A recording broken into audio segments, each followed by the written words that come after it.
Bismillahirrahmanirrahim. Assalamualaikum warahmatullahi wabarakatuh. Anak-anak kelas 7 yang Bu Nuha sayangi, pekan ini Bu Nuha ingin memberikan salah satu materi tentang bakat dan minat. Mengapa? Karena sehubungan dengan akan dilaksanakannya tes bakat dan minat untuk seluruh siswa-siswi MTS Negeri 7 Klaten kelas 7, 8, dan 9. Jadi semester 1 kemarin kita sudah pernah melaksanakan tes bakat dan minat, dan ternyata di semester 2 ini ruang guru memberikan fasilitas tes bakat dan minat lagi secara gratis untuk anak-anak kelas 7 sampai dengan kelas 9. Mungkin ada yang bertanya-tanya atau bahkan banyak sekali yang belum tahu apa sih Bu bakat, apa sih Bu minat, kenapa sih Bu kita harus ngadain atau mengikuti tes bakat dan minat, fungsinya untuk apa, tujuannya untuk apa. Nah, di sini, di podcast ini, silakan kalian mendengarkan apa yang akan Bu Nuha sampaikan. Siapkan alat tulis dan buku bimbingan dan konseling, dan semoga apa yang akan Bu Nuha sampaikan ini cukup memberikan kalian pemahaman tentang bakat dan minat ya. Nah, jadi yang pertama adalah pengertian bakat dan minat. Bakat adalah kemampuan seorang individu yang dimiliki sejak ia dilahirkan atau kemampuan yang dibawa sejak ia lahir. Kemampuan ini atau bakat ini bersifat berbeda-beda pada masing-masing individu. Jadi, misalkan dari anak-anak kelas 7 ada yang dilahirkan kembar. Nah, boleh jadi si kembar ini tidak memiliki bakat yang sama karena bakat itu dimiliki sejak lahir dan bersifat berbeda-beda. Jadi, kalau misalkan ada si kembar A dan B, boleh jadi yang satu berbakat dalam bidang matematika dan yang satunya itu tidak berbakat. It's okay anak-anak karena bakat itu bersifat berbeda-beda.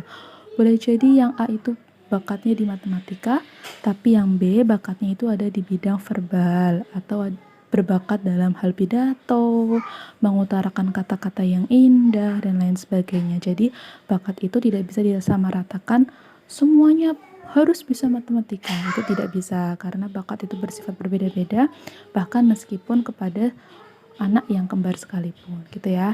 Jadi yang namanya bakat itu kemampuan bawaan, kemampuan yang dimiliki seseorang sejak lahir, itu namanya bakat. Kemudian pengertian minat. Jadi yang dinamakan minat itu adalah ketertarikan seorang individu terhadap sesuatu yang membuat dirinya ingin melakukan aktivitas tertentu sesuai dengan apa yang ia minati tersebut. Jadi contohnya begini, Bu Nuha tertarik dengan masak-memasak, sehingga Bu Nuha melakukan aktivitas yang ke arah sana, yang ke arah masak-memasak. Bu Nuha jadi suka memasak, itu adalah minat Bu Nuha gitu contohnya. Jadi yang namanya minat itu ketertarikan, lebih kepada ketertarikan tumbuhnya, itu tidak dibawa sejak lahir. Tumbuhnya itu ketika kita sudah mampu berpikir, sudah mampu menilai apakah yang membuat kita tertarik itu adalah sesuatu yang baik atau tidak, itu namanya minat. Minat itu biasanya bisa berubah-ubah. Nah, dulu saat SD mungkin diantara kalian ada yang minat dalam hal menari ya.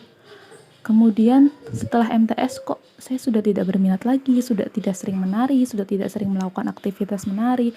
Saya sekarang lebih suka membaca novel, tertarik atau berminat dalam hal membaca. Nah, begitu. Jadi yang namanya minat itu bisa berubah-ubah. Sedangkan bakat itu tidak berubah. Yang namanya bakat itu dibawa sejak lahir.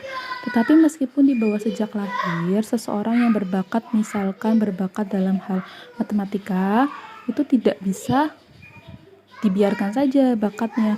Jadi tetap harus diasah, tetap harus ditingkatkan, tetap harus perbaiki supaya bisa optimal. Nah, disinilah optimalnya bakat dan minat kita itu bisa kita optimalkan, bisa kita kembangkan ketika kita tahu bakat kita itu apa, minat itu apa. Nah, bagaimana caranya supaya kita tahu Bu bakat kita apa, minat kita apa, sehingga dia bisa optimal, sehingga kita bisa maksimal dan bermanfaat, bakat kita, minat kita bisa bermanfaat. Itu gimana cara taunya Bu? Nah, disinilah kalian mengikuti tes bakat dan tes minat itu fungsinya untuk itu, tujuannya untuk itu, untuk mengetahui apa bakat kalian, apa minat kalian. Kalau kalian selama ini sudah sampai duduk di kelas 7 MTS belum tahu sebenarnya bakat saya itu apa ya. Saya tuh pengen mengembangkan bakat saya supaya saya bisa menjadi orang yang lebih ahli dalam bakat saya. Kalau saya bakatnya dalam kinestetik, dalam kesenian, dalam olahraga, itu kan saya bisa mengembangkannya karena itu sudah ada sejak saya lahir. Saya sudah berbakat di bidang itu, tapi saya belum tahu. Nah, fungsinya itu tuh, fungsi dari tes bakat dan minat itu untuk membantu kita untuk mengenali bakat dan minat kita sehingga bisa dikembangkan secara optimal gitu anak-anak. Jadi kenapa sih MTS 7 kemarin waktu semester 1 mengadakan bakat dan minat, tes bakat dan minat?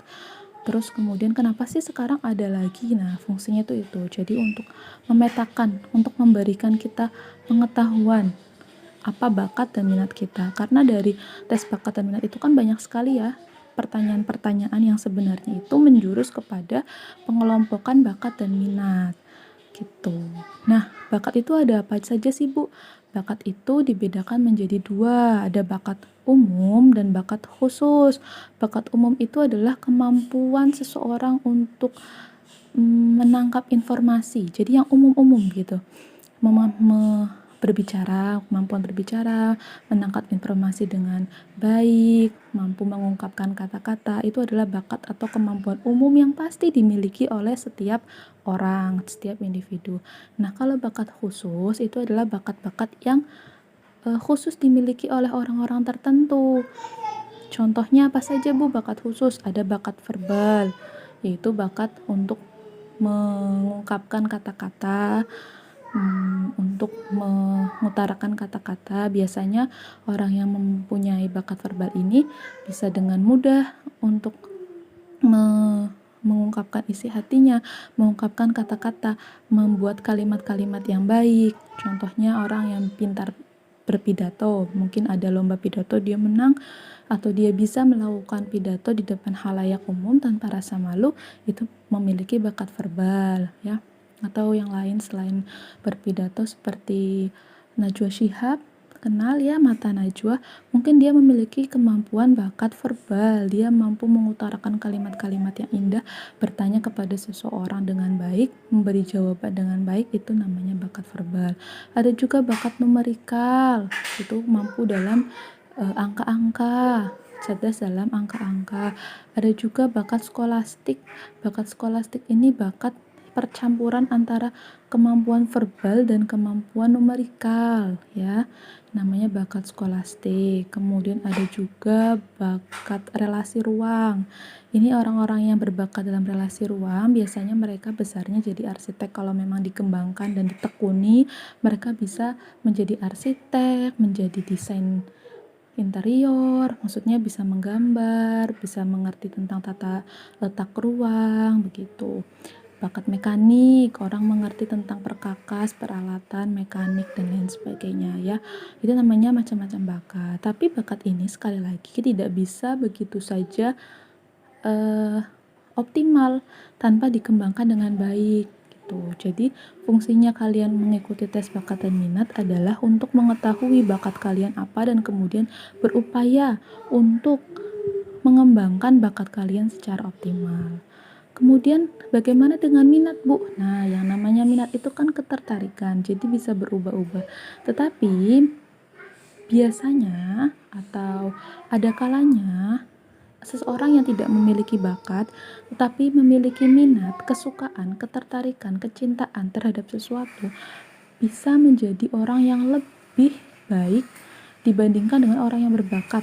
Maksudnya bagaimana, Bu? Contohnya ya, ada anak yang tidak berbakat bernyanyi. Sejak kecil dia tidak bisa bernyanyi, tapi dia berminat dalam hal bernyanyi. Dia berminat dalam hal menyanyikan sesuatu, bermain musik. Akhirnya dia mencintai musik, mencintai nyanyi. Dia belajar terus tentang musik, tentang menyanyi.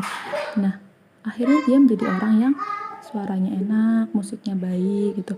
Tetapi orang yang memiliki bakat bernyanyi, dia tidak tahu kalau dia berbakat, dia tidak suka dengan bakatnya.